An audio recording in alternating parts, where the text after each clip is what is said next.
Warning, the next section contains politics. However, don't jump away straight away, it's going to be about weed, so hold on to your horses. Hey everybody, it's Playing Baked, and today I have something different for you.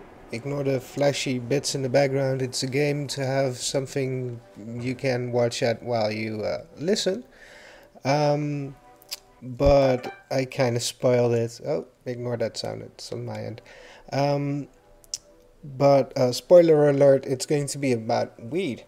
If any of you follow the news at all, you may have picked up there's something going on about weed in the Netherlands. And, well, I have this channel, it's called Playing Baked. I started it after getting a comment on a video on my old channel, which basically was, dude, were you baked while you made that? Or, uh, well, I may have been, um, but I considered it a good angle, and I wanted to split my channel up into content which was sober and which was baked, pretty much. So here we are. Um, and because I am starting to get a bit of a audience, and well, this news is straight up my alley. I feel I need to go into it a bit more. Well, actually, I just typed a very long and intricate explanation on it on Reddit, and it seems to be getting good feedback, so I am going to blatantly read this out loud.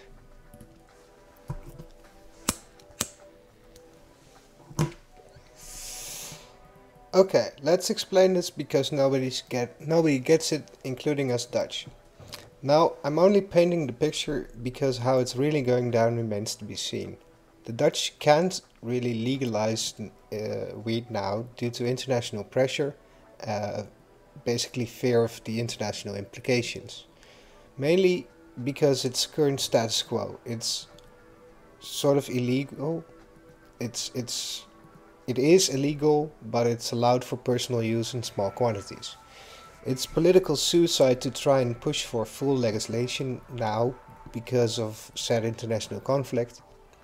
But there is also little immediate pressure because it's quote unquote legal already. You're not the only country with politicians who are against it, and they are the loudest voice on the topic of weed because the current status quo. Why risk your political reputation by being in favor of something where there is no real public pressure to be in favor of it? And there is enormous international pressure and implications not to legalize it. The problem of the current status quo is that it's all fine and dandy on the selling part, but the back door isn't. It won't either due to simple math. A person is allowed to buy 5 grams of weed for personal use. A coffee shop is allowed to have 500 grams of stock. But large quantities of weed are still illegal outside of a coffee shop. Interesting to note, anyone with more than 30 grams is considered to be dealing, and you can imagine a shop needs to have an offsite cache to make sure that they don't run out, but I digress. So where does it come from and when? Well, officially there's no investigation into this. I'm going to try and link the Wikipedia article where it quotes this. Of course, because a coffee shop cannot sell without a supply. This was a fine workaround for the first coffee shops 40 years ago, but by now it's not. Because of the status quo, nobody can improve it either. The first coffee shop, when the law started to allow personal use 40 years ago, didn't immediately have this backdoor problem because they could meet demand. They had 5 plants they could grow, and they started with a tiny customer base. Oh, and it was in Amsterdam, and a few sprang up overnight. And it's not like every person walks around stoned all the time. On average, it seems because it's legal in the Netherlands, we have a slightly less usage of it comparatively speaking to other countries. That doesn't mean that people don't buy it either, and sure, Amsterdam has ample of coffee shops to meet this demand, but in most provinces it's mostly a couple of coffee shops in a big city here and there, and maybe one or two in a village, but that's rare.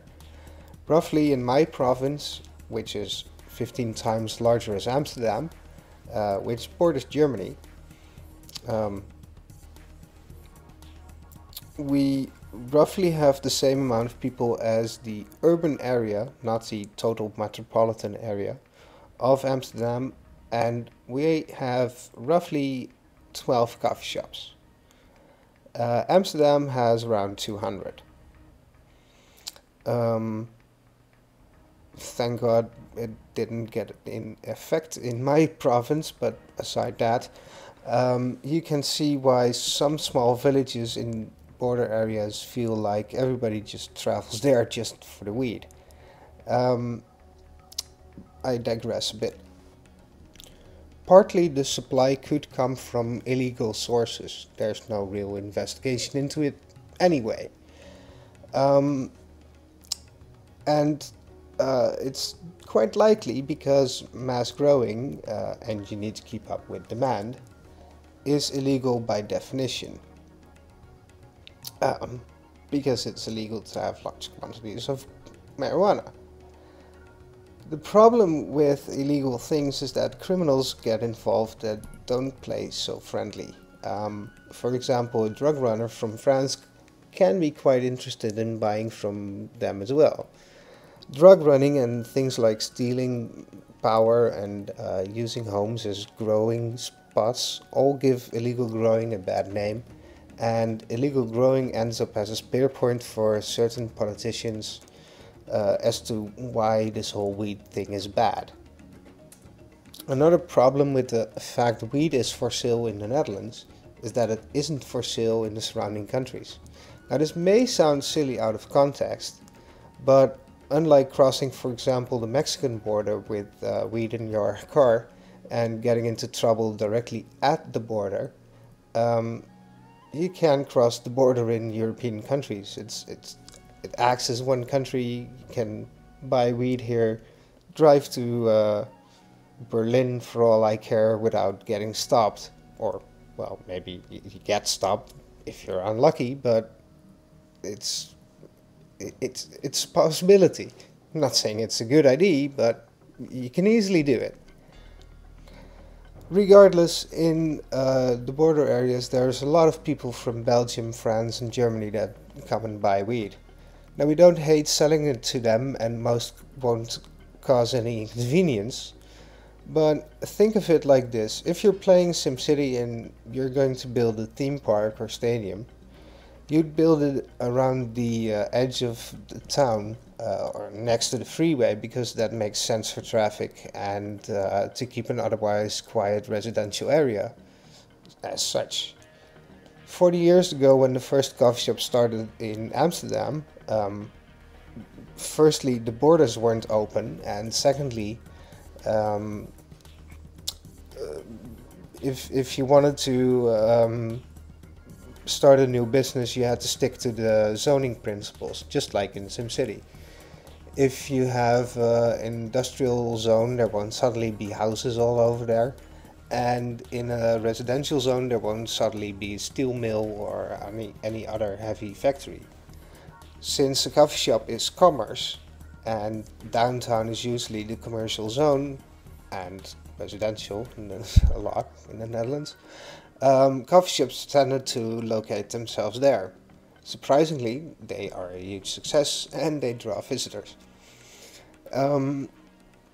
Even more so now, the tourism in the border areas, example above, there are a lot less coffee shops and a lot of people going there. Maybe the same as in Amsterdam, and you have 10 less coffee shops. That's a lot of cars going there.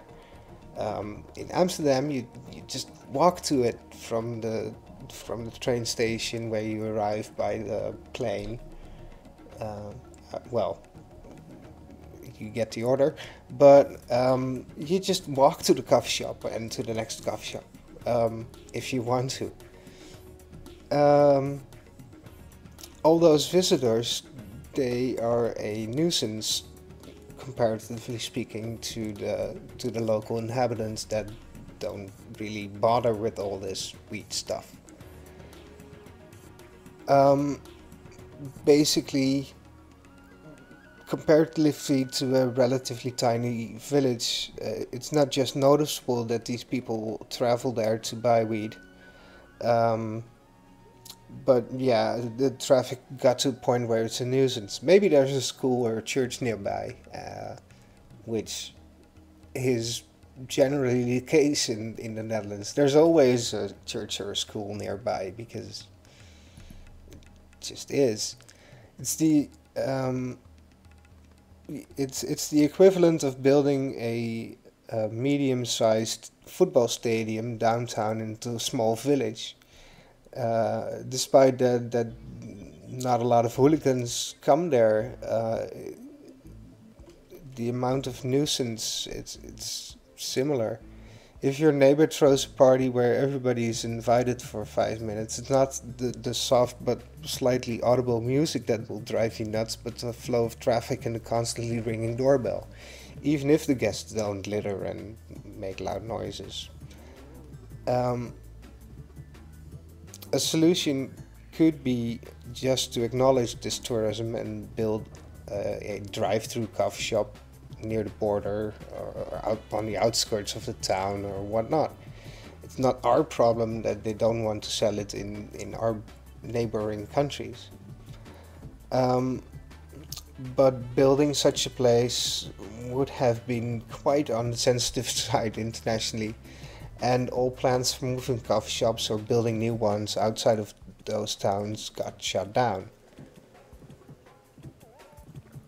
In a lot of the border areas in the surrounding countries, the police and the population is slowly getting more inclined to legalization, but on their country level it's still illegal. Their governments are pushing the Netherlands to solve the problem. We can't simply, well, we can't simply because we can't make their countries change the status of weed, and our politicians can't really move forward in pro legalization because of the status quo and the political suicide and such.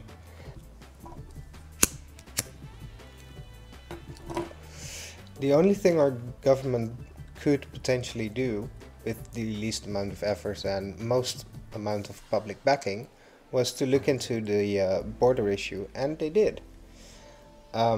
Now remember, the public backing in this case is only there because the general public is fed on the news the bad side of illegal growing, the drug tourism in the border, which is causing problems there, drug running, etc.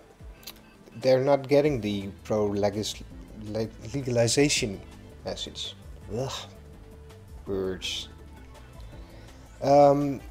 The general public is either the normal people that don't get the full story, they or they the misled type of voters.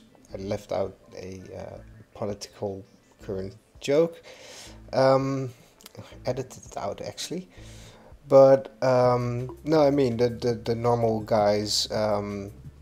That would safely stand around in the pub with a glass of alcohol in their hands and say, "No, I'm not going to do drugs. What the fuck are you talking about?" Those guys.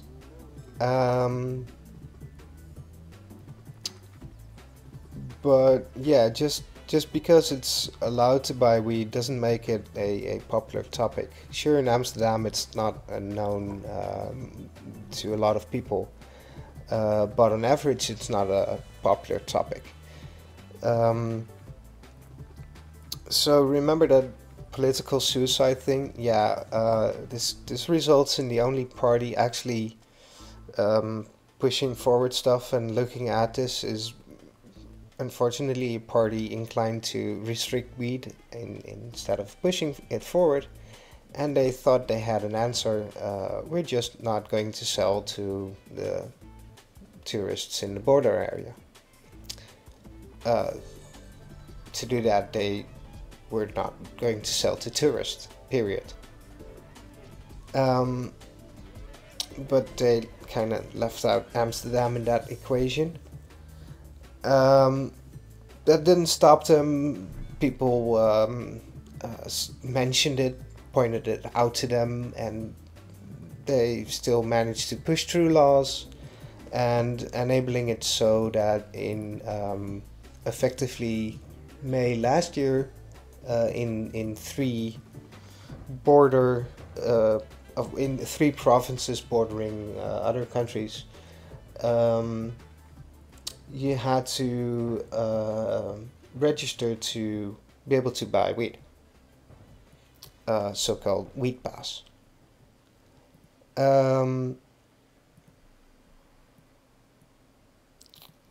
Several problems.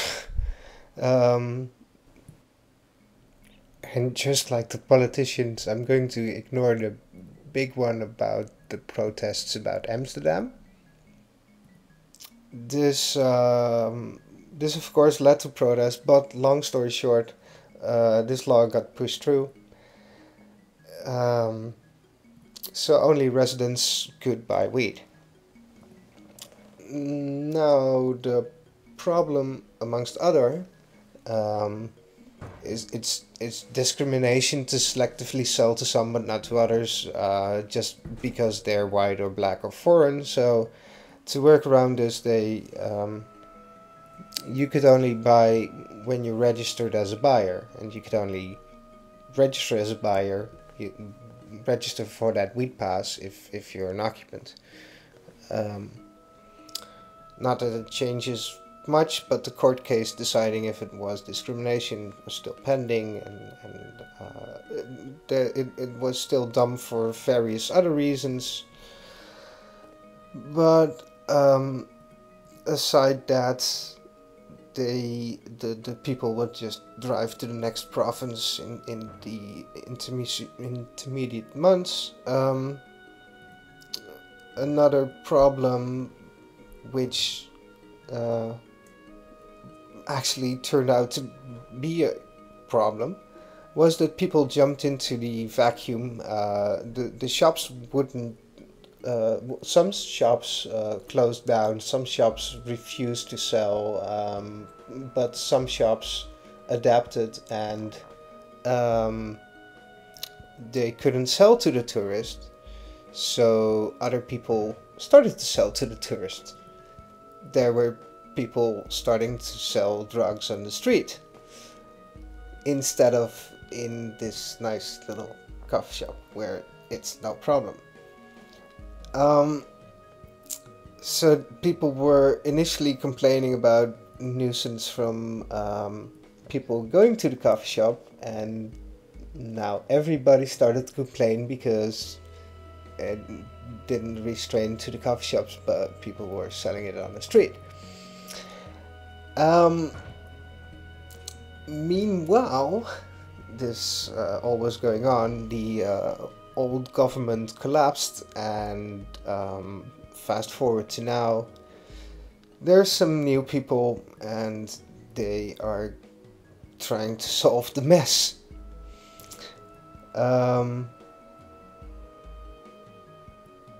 In Amsterdam, it wasn't.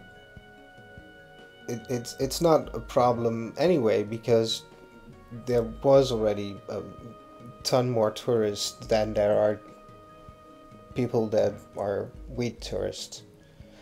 They're used to this stadium-like mass of folk running around whether they're stoned or not. In fact, in Amsterdam there's an ample of economic benefits to the selling of weed, so quite quickly this city declared it would actively ignore the weed pass law, even if it went into full swing. So yeah, the government collapsed, and we have these new guys. They're they made a new text which um, which redraws some things. This new text is phrased vague enough to enable the border areas, the border communities, to restrict selling to foreigners, while still allowing Amsterdam to just stick to the 18 plus scenario. The problem remains that purely on official ID it would still be discrimination, but there are other flaws, period. But selling on the street had an obvious impact where there's now enormous protest against, well, the outfall of what happened.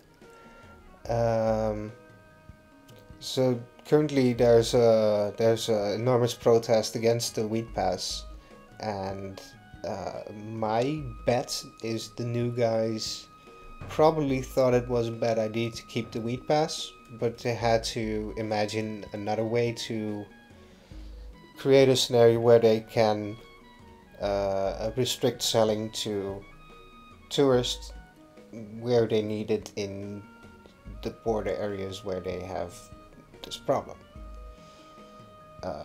which was the problem of a lot of people just going to a coffee shop. And there are a lot of people there because there are not enough coffee shops for the amount of people that go to a coffee shop. Relatively speaking, if you compare it to Amsterdam, where there are 10 times as much coffee shops, comparatively speaking, in population density and area. Not to mention the fact that there are a lot of tourists from Belgium and France and such in those border areas where it's not a big city as Amsterdam, but it's small villages that have a tiny coffee shop, and people actually notice the effect and have complained, but it's a perceived problem of something that could have well been solved in a different manner. Um, so the current ID part of this text is that you need to pick up a certificate at the community where you live to prove that you live there. Ignoring the fact that the certificate is only valid for a month, and if you buy one every month, it'd be 144 euros, I think. So it's totally not practical, ignoring the discrimination. Uh, but yeah, it was originally meant as something solving a actual non-existing problem in the border areas, because in the border areas it's a local problem that they were not willing to address. The only way to really address it was to if they don't want a lot of traffic in one part of their community, then make more coffee shops in better places, maybe on the outskirts of the town, perhaps some kind of drive-through, or which was suggested and shot down. Um, so yeah, they have it. Um, Too long, didn't watch. The old politicians from the former government, I'm not going to call them stupid on YouTube. they messed with a reasonable status quo. Um, the new law from the new government hopefully retracts some of it, and it seems to be using vague enough wording, um, and hopefully the outcome is that it enables towns in the border areas to have something to deal with the large flow of traffic, and thus please international pressure.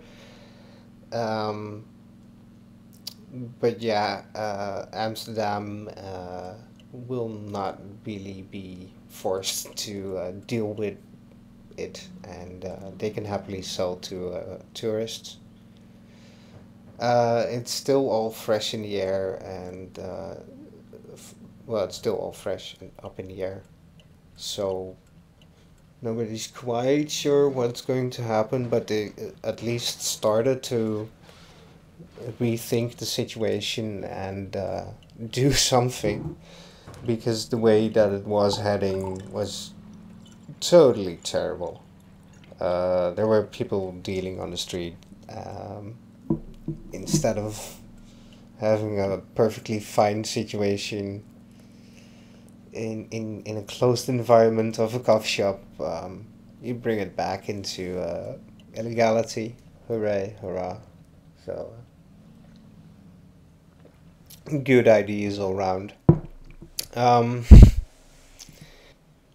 the long story short, Amsterdam today um, has had its mayor, I think, say something that it will not ban tourists from coffee shop. Um, which, quite frankly, he can do based on the new vague text, uh, as far as I can judge it anyway. Um, but yeah, it's quite insane. The best thing that could happen is that on the border areas in Belgium and Germany, um, they start experimenting with coffee shops, and maybe in France too, um, so that they don't have to come to us. Yeah, good thoughts. But the other next best thing is to return to the old situation and deal with it on a local level where tiny villages have problem dealing with that much flow of traffic. I mean, how hard is it? Build another coffee shop or move it to the outskirts of the town. Place one next to the freaking freeway for all you have to. But if people complain about a small bit of nuisance, you shouldn't replace it with an ID that leads to people selling drugs on the street instead. Um, so hopefully the new government can actively uh, undo some of the damage, and yeah, if all goes well, this turns out to be good, and people don't really have to worry. Uh, the most that can happen is that it slowly shifts from border town to border town until it reaches Amsterdam, and then we'll probably rethink it again. I don't know. No, seriously, the best thing is, of course, legalization, but if no politician is going to touch it with a 10-foot pole, it's going to be challenging, to say the least. Um, well, that's the update on the Dutch situation. Thanks for watching. See you on the next episode.